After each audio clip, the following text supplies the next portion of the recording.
Sang Sabda telah menjadi manusia dan tinggal di antara kita. Para sahabat Sabda Hidup yang terkasih, jumpa kembali bersama saya, Frater Jimmy dalam permenungan hari ini. Rabu 10 Maret 2021 dalam Pekan Prapaskah ketiga. Permenungan kita pada hari ini diambil dari Injil Matius bab 5 ayat 17 sampai ayat yang ke-19. Mari kita mempersiapkan hati dan pikiran kita untuk mendengarkan dan merenungkan sabda Tuhan. Dalam nama Bapa dan Putra dan Roh Kudus. Amin. Semoga Tuhan beserta kita sekarang dan selama-lamanya. Inilah Injil Tuhan kita Yesus Kristus menurut Santo Matius. Dimuliakanlah Tuhan. Dalam khotbah di bukit, Yesus berkata kepada murid-muridnya, "Janganlah kamu menyangka bahwa aku datang untuk meniadakan hukum Taurat atau kitab para nabi. Aku datang bukan untuk meniadakannya, melainkan untuk menggenapinya. Karena aku berkata kepadamu, sungguh selama belum lenyap langit dan bumi ini, satu iota atau satu titik pun tidak akan ditiadakan dari hukum Taurat sebelum semuanya terjadi. Karena itu siapa yang meniadakan salah satu perintah Taurat, sekalipun yang paling kecil, dan mengajarkannya demikian kepada orang lain, ia akan menduduki tempat-tempat yang paling rendah di dalam kerajaan surga. Tetapi siapa yang melakukan dan mengajarkan segala perintah Taurat, ia akan menduduki tempat yang tinggi di dalam kerajaan surga." Demikianlah Injil Tuhan. Terpujilah Kristus. Para sahabat Sabda Hidup yang terkasih, dimanapun Anda berada, salam sehat dan sukacita untuk kita semua.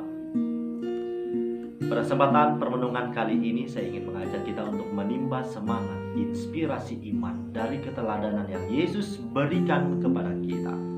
Yesus ialah satu-satunya pribadi yang luar biasa ketaatannya untuk menjalankan perintah dan kehendak Bapa. Dalam bacaan Injil yang barusan saja kita dengar tadi, di sana tampak dengan jelas bagaimana Yesus dengan penuh kesetiaan melaksanakan kehendak Bapa. Jangan kamu menyangka bahwa aku datang untuk meniadakan hukum Taurat atau kitab para nabi. Kita tahu bahwa hukum Taurat merupakan di mana Allah bersabda melalui nubuat para nabi terhadap manusia pada zaman itu. Tentu kita juga kerap mendengar bagaimana Yesus dikritik oleh ahli Taurat dan orang-orang Farisi, bahwasannya dalam menjalankan karyanya justru Yesus dituding oleh orang-orang Farisi dan para ahli Taurat ini menentang atau tidak menjalankan sebagaimana yang seharusnya Taurat perintahkan untuk dijalani. Maka dalam Injil pada hari ini Yesus menegaskan bahwa sekiranya Yesus datang bukan untuk meniadakan hukum Taurat itu, melainkan untuk menggenapinya. Yakni dalam peristiwa, tentu kita semua tahu bahwa Yesus adalah Sabda Allah yang menjadi manusia. Disinilah kita dapat menemukan kesetiaan Yesus untuk melaksanakan kehendak Bapa, yakni datang ke dunia untuk menggenapi segala hukum yang ada. Tentu saya ingin mengajak kita untuk menimba semangat bagaimana hidup seturut dengan keteladanan Yesus. Menjadi pribadi yang setia, menjadi pribadi yang taat tentu tidak mudah. Lagi-lagi apabila ketaatan kita harus dihadapkan pada situasi yang sangat sulit. Sebut saja pekerjaan. Misal kita harus ditempatkan di tempat kerja yang aksesnya serba sulit, yang pekerjaannya luar biasa banyaknya, membuat kita menjadi jenuh, lelah, dan terkadang ingin menyerah. Akan tetapi sejatinya hidup penuh dengan tantangan, apalagi bagi kita orang-orang Kristiani.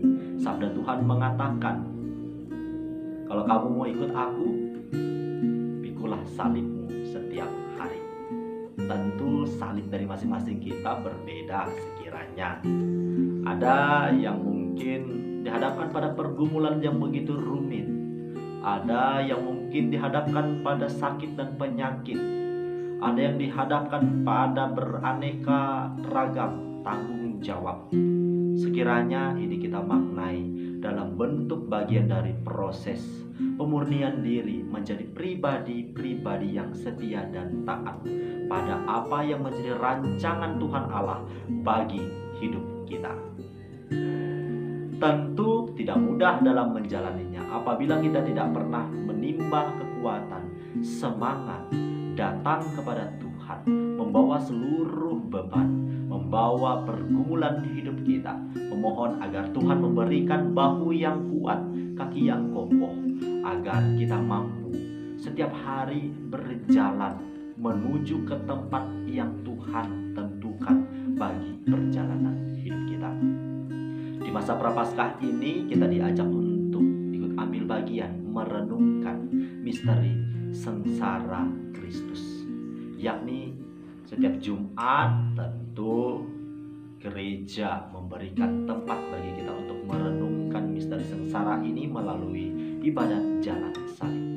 Nah, bagaimana kita maknai peristiwa salib ini dalam perjalanan hidup kita sehari-hari?